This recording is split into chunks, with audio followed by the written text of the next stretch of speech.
கூட்டணி பேச்சுவார்த்தைக்கும் போது பெரிய அண்ணன் மனோபாவத்துடன் நீங்க நடந்து கொண்டதா கேஎஸ் சொல்லியிருக்கிறதா தகவல் வந்திருக்கு சார். அவங்களோட நிர்வாகி கூட்டத்தில் பேசும்போது கூட பேசியிருக்காரு. அது மட்டும் இல்லாம தொகுதி ஒரு கணவன் மனைவி போல இருந்தது. ஆனா இப்ப தொகுதி பங்கீட்டுல வந்து நீங்க அவங்கள ரொம்ப கண்ணீர் விட வைக்கிற மாதிரி பேசியிருக்காரு சார்.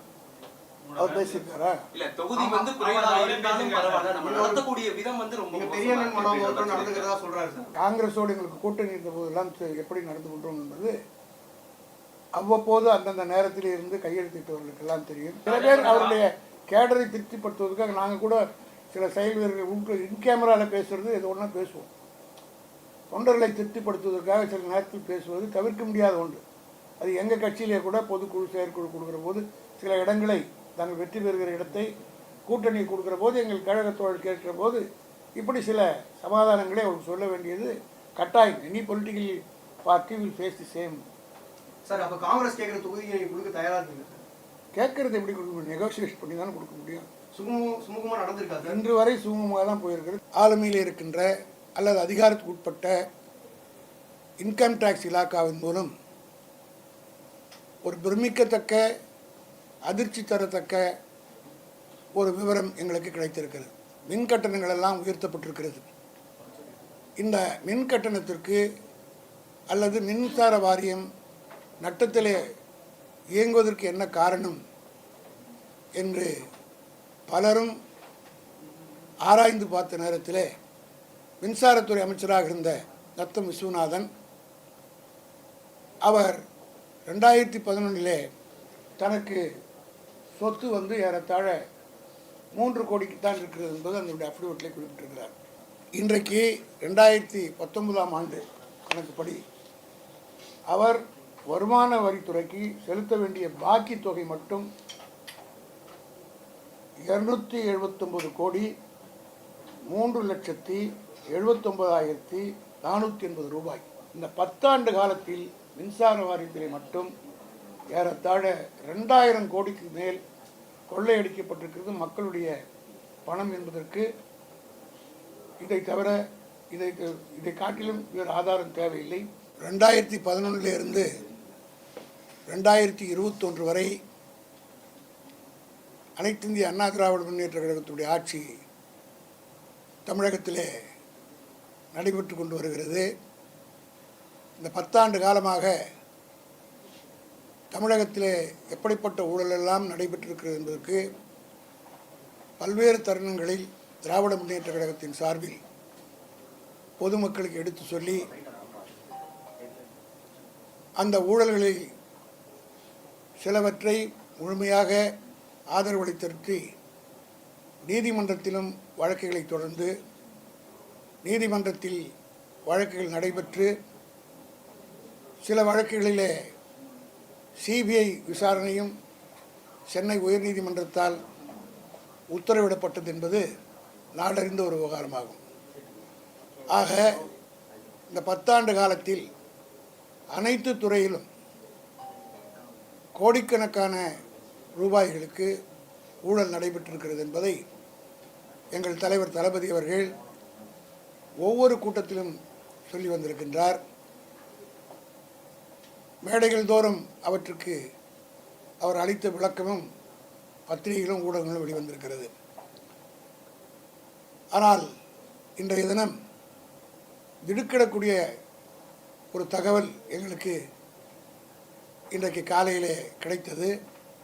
அதாவது பிஜேபி சர்க்காருடைய ஆளுமையில் இருக்கின்ற அல்லது அதிகாரத்துக்கு உட்பட்ட இன்கம் டேக்ஸ் இலாக்காவின் மூலம் ஒரு பிரமிக்கத்தக்க அதிர்ச்சி தரத்தக்க ஒரு விவரம் எங்களுக்கு கிடைத்திருக்கிறது.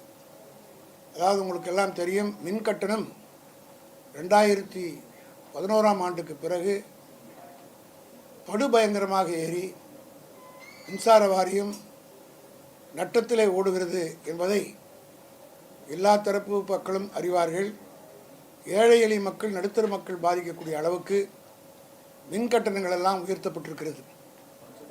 இந்த மின் கட்டணத்திற்கு அல்லது மின்சார வாரியம் நட்டத்திலே இயங்குவதற்கு என்ன காரணம் என்று பலரும் ஆராய்ந்து பார்த்த நேரத்தில் இன்றைக்கு ஒரு தகவல், பயங்கரமான தகவல் எங்களுக்கு கிடைத்திருக்கிறது.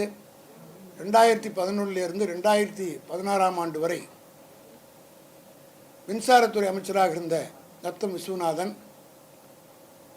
அவர் 2011 தேர்தலிலே நத்தம் தொகுதியில் போட்டியிடுகிற போது உங்களுக்கெல்லாம் தெரியும், 16ஆம் ஆண்டு 5 ஆண்டு காலம் அமைச்சராக இருந்ததற்கு பின்னால் 16ஆம் ஆண்டு அவர் தாக்கல் செய்த அஃபிடவிட்டில் தனக்கு சொத்து ஏறத்தாழ 3 கோடிக்குத்தான் இருக்கிறது என்பது அதனுடைய அஃபிடவிட்டில் குறிப்பிட்டிருக்கிறார். அது கூட ஸ்பிளிட் அப் எல்லாம் இருக்குது. அவங்க தேவைப்பட்டால் நீங்கள் அது நேரில் பார்த்துக்கொள்ளலாம். அசையும் பொருள், அசையாத பொருள் இவையெல்லாம் கூட்டி பார்க்கிற போது அவர் தேர்தலில் போட்டியிடுகிற போது தாக்கல் செய்த அஃபிடவிட்டில் 3 கோடி ரூபாய்க்குத்தான் தனக்கு சொத்து இருக்கிறது என்று குறிப்பிட்டிருக்கிறார்.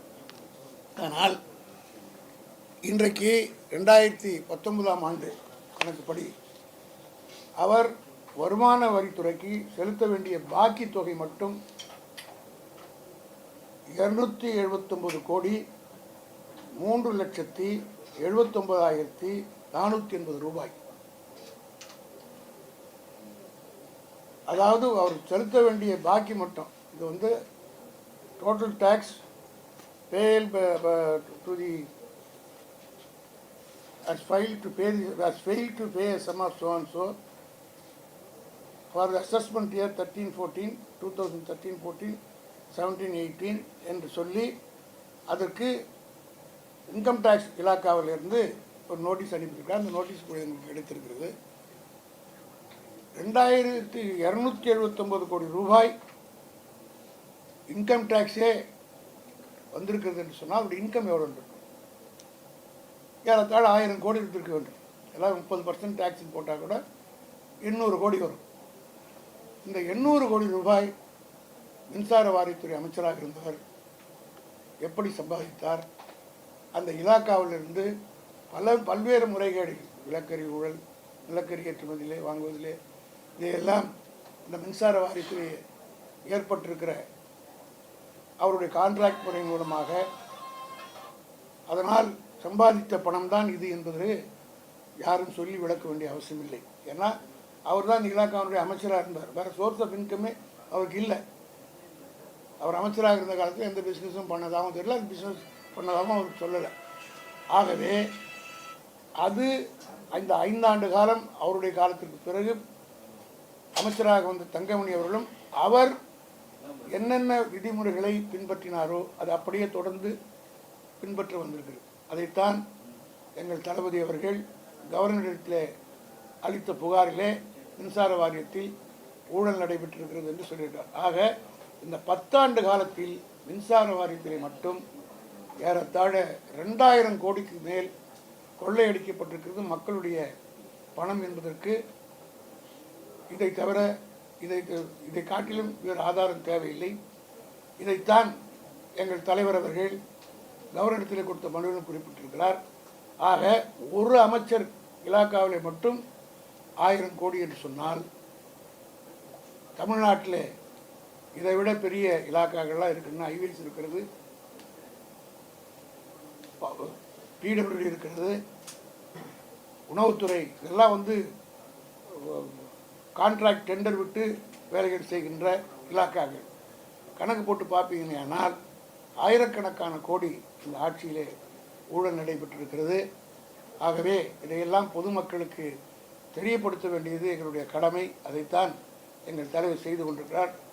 அதை இன்றைய தினம் ஆதாரத்தோடு விளக்குகிற ஒரு பிரஸ் மீட்டாகத்தான் இதை கருதி உங்கள் மூலம் தமிழ்நாட்டு மக்களுக்கு ஒரு மின்சார வாரியத்திலே மட்டும் 2000 கோடி நஷ்டம்னா இந்த 2000 கோடியை காப்பாற்றி ஊழல் நடந்திருந்தால், அந்த ஊழலை தவிர்த்திருந்தால் இந்த நஷ்டம் வந்திருக்காது.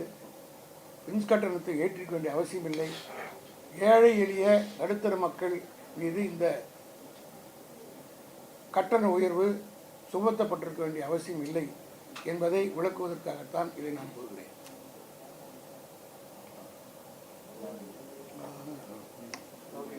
சார், காங்கிரஸ் சார் காங்கிரஸ் கூட கூட்டணி பேச்சுவார்த்தைக்கும் போது பெரிய அண்ணன் மனோபாவத்தோட நீங்க நடந்து கொண்டதா கேஎஸ் சொல்லியிருக்கிறதா தகவல் வந்திருக்கு சார். அவங்களோட நிர்வாகி கூட்டத்துல பேசும்போது ஒரு சும்மா கண்ணீர் விட்டு கூட பேசியிருக்காரு.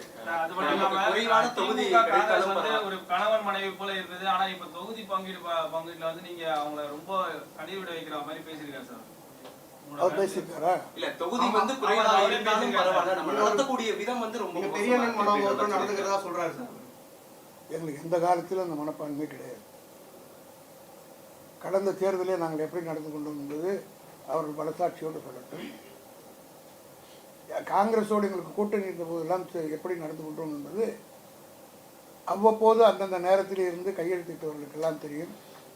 ஏன் மறைந்த இந்திரா காந்தி அம்மையார் அவர்களுக்கே உயிரோடு இருந்தால் அந்த அம்மையார் சொல்வார்கள், 1971ஆம் ஆண்டு ஒரு நெருக்கடியான நிலை அந்த காங்கிரஸுக்கு வந்தபோது முதலிலே தமிழ்நாட்டில் இருந்து தான் கலைஞர் அவர்கள் குரல் கொடுத்து இந்திரா காந்தி அவர்களுக்கு பாராளுமன்றத்திலே 69 திமுக அளித்த அந்த ஆதரவு தான் 69லிருந்து 71 வரை அந்த அம்மையார் ஆட்சியில் இருந்தார் என்பது அன்றைக்கு இருந்த காங்கிரஸ்காரர்களுக்கு தெரியும். அதற்கு பிறகு 71 தேர்தலிலும் ஒரு நல்ல சுமூகமாக ஒரு ஏற்பட்டு எங்களுக்கு இன்னும் ஓராண்டு காலம் 72 தான் தேர்தல் நடைபெற்றிருக்க வேண்டும் சட்டமன்றத்துக்கு. இருந்தாலும் பாராளுமன்றத்திலே அந்த அம்மையார் வெற்றி பெற்று தமிழகத்தில் அதிகமான இடங்களிலே இந்திரா காங்கிரஸ் வெற்றி பெற வேண்டும் என்பதற்காகவே ஓராண்டு காலத்தை தியாகம் செய்து முன்கூட்டியே ஆட்சியை கலைத்து கலைஞர் அவர்கள் 71 கலைத்து விட்டு சைமல்டேனியஸ் போன் வைத்து மிகப்பெரிய வெற்றி, வரலாற்று காண முடியாத வெற்றி நாங்கள் அன்றைக்கு அடைந்தோம் என்பது வரலாறு. அதே போல் 2004லும் சரி 2009லும் சரி அதற்கு பிறகு நடைபெற்ற நாடாளுமன்ற தேர்தலில் 2019 100க்கு 100 வெற்றி பெறக்கூடிய அளவுக்கு எந்த விதமான பிக் பேதர் ட்ரீட்மெண்ட்டும் எங்களிடம் இல்லை என்பதை அன்றைக்கு அந்த குழுவிலும் நான் வந்து 2-3 தேர்தல்களிலே பேச்சுவார்த்தை குழு இடம்பெற்றேன். ஆக அந்த அடிப்படையில் சொல்கிறேன், அந்த மனப்பான்மை என்றைக்கும் திராவிட முன்னேற்ற கழகத்துக்கு கிடையாது என்பதை அங்கே உள்ள மனசாட்சி உள்ளவர்கள் நன்றாக அறிவார்கள். சில பேர் அவருடைய கேடரை திருப்திப்படுத்துவதற்காக நாங்கள் கூட சில செயல் வீரர்கள் இன் கேமராவில் பேசுகிறது எது ஒன்றா பேசுவோம். தொண்டர்களை திருப்திப்படுத்துவதற்காக சில நேரத்தில் பேசுவது தவிர்க்க முடியாத ஒன்று. அது எங்கள் கட்சியிலே கூட பொதுக்குழு செயற்குழு கொடுக்குற போது சில இடங்களை நாங்கள் வெற்றி பெறுகிற இடத்தை கூட்டணி கொடுக்குற போது எங்கள் கழகத்தோடு கேட்கிற போது இப்படி சில சமாதானங்களை அவருக்கு சொல்ல வேண்டியது கட்டாயம். Any political party will face the same. Sir அப்போ காங்கிரஸ் கேட்குற தொகுதியை கொடுக்க தயாராக இருக்கீங்க சார்? கேட்கறது எப்படி கொடுக்க முடியும்? நெகோசியேட் பண்ணி தானே கொடுக்க முடியும். சுமூகமாக நடந்திருக்காது. இன்று வரை சுமூகமாக தான் போயிருக்கிறது. கடைசியாக அடையறி அவர்களோட பேசிவிட்டு போகிற போது நிச்சயமாக தமிழகத்தில் காங்கிரஸ் திமுக கூட்டணி நீடிக்கும் என்று தான் சொல்லி இதுவரையிலும் அப்படி தான் சொல்லிக் கொண்டிருக்காங்க. நேற்றை கூட வீரப்ப மொழி அவர்கள் அதான் சொல்லியிருக்கிறார். அதே போல மறுமலர்ச்சி திராவிட முன்னேற்ற கழகத்திற்கும் இதே நிலைப்பாடு தான் இருக்கிறது திமுகவுடன் சொல்றாங்க. ஏன்னா அவங்களும் அவங்களோட பேச்சுவார்த்தை வரைக்கும் முடிவடையில அவங்களும் தொடர்ந்து செயற்குழு கூட்டம் பொதுக்குழு கூட்டம் அவங்களுக்குள்ளே கூட்டிட்டு இருக்காங்க. அதை நீங்க எப்படி பாக்குறீங்க? அவங்களுக்கும் ஏன் இந்த ஒன்று மட்டும் எல்லாருமே புரிஞ்சுக்கணும், ஒவ்வொரு கட்சிக்கும் சில சங்கடங்கள் இருக்கும். ஏன்னா 234 தொகுதியிலும் ஒவ்வொருத்தருக்கும் கட்சி அமைப்பு இருக்கும். 234 தொகுதியிலும் சீட்டு அந்தந்த கட்சியில் கேட்டிருப்பாங்க. ஸோ அவங்க எல்லாருக்குமே சீட்டு வாங்கி கொடுக்க முடியாது. எந்த கட்சியாலும், எங்கள் கட்சியாக இருந்தாலும் சரி, அது காங்கிரஸாக இருந்தாலும் சரி, மதிமுகவாக இருந்தாலும் சரி, இந்திய கம்யூனிஸ்டாக இருந்தாலும், மார்க்சிஸ்ட் கம்யூனிஸ்ட் கட்சியாக இருந்தாலும் சரி, வேறு எந்த கட்சியாக இருந்தாலும் மனு பெறுகிற போது எல்லாம் 234 சீட்டுக்கு தான் மனு வாங்குவோம். சிலது வந்து தான் விற்க முடிய வாய்ப்பு அவங்களுக்கு கிட்டும். ஆக மற்றவர்களை கன்வின்ஸ் பண்ணுவதற்காக தலைவர்கள் சில நேரங்களில் சில யுக்திகளை கையாளுவார்கள். ஆகவே திராவிட முன்னேற்ற கழகத்தை பொறுத்த மட்டும் அண்ணன் வைகோ அவர்கள் மிக தெளிவாக சொல்லிவிட்டார், நாங்கள் கூட்டணி தெளிவாக இருக்கிறது, எந்த விதமான கருத்து வேறுபாடும் இல்லை. இன்றோ நாளையோ அவர் வந்து நிச்சயமாக செயல்படுவார்.